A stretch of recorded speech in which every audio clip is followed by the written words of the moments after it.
बंगाल से नाता जोड़ने के लिए इन्होंने कहा कि बचपन में ये कोलकाता की मेट्रो देखने आए थे। मैं बचपन में जब पहली बार कोलकाता आया तो एक आकर्षण था, जरा मैं मेट्रो देखूं। प्रॉब्लम बस ये है कि कोलकाता मेट्रो 1984 में शुरू हुई थी, जब ये 34 साल के थे। अब बताओ दोस्तों, 34 साल का कोई बच्चा देखा है आप?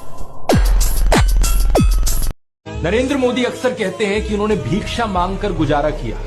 कभी कहते हैं कि 35 साल के लिए, कभी कहते हैं 40 साल के लिए। करीब 40 साल मैंने भिक्षा मांग करके खाया है। मैं 35 साल तक भिक्षा मांग करके खाया था। चलो इतनी तो बोलने में गलती हो सकती है, 35 साल हो 40 साल हो, लोग अक्सर भूल जाते हैं। लेकिन सवाल ये कि वो एमएलए पहली बार बने 2002 में, तब उनकी उम्र होगी 52 इयर्स। लेकिन उससे पहले 90s में ही पता नहीं कैसे उन्होंने फॉरेन टूर्स कर ली। ये फोटोज देखो उनकी, आईफिल टावर के सामने पेरिस में, व्हाइट हाउस के सामने अमेरिका में, हॉलीवुड के सामने, लंदन गए, वो मलेशिया गए। क्या 40 साल भिक्षा मांगकर इतने पैसे कमाए जा सकते हैं कि फॉरेन के टूर्स कर रहे?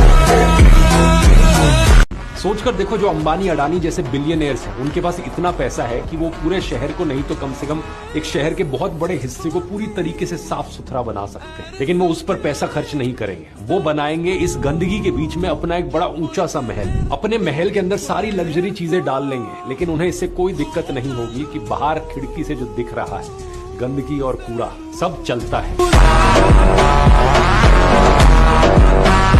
इस ट्वीट को देखिए, कहा जा रहा है कि 3 इडियट्स मूवी जो 2009 में रिलीज हुई, वो सोनम वांगचुक को लॉन्च करने का एक पीआर अटेम्प्ट थी। मतलब यूपीए सरकार के अंदर 2009 में एक फिल्म बनाई गई ताकि 16 साल बाद जाकर सोनम वांगचुक को मोदी सरकार पर अटैक करने के लिए इस्तेमाल किया जा सके। कोई लॉजिक है इस बात में? ऐसे अंधभक्तों से क्या लॉजिक एक्सपेक्ट करें? धार में चितारे आए पैर जटिए, करे कैर जटिए, मारे फैर जटिए नी तेरी बिल्लियां।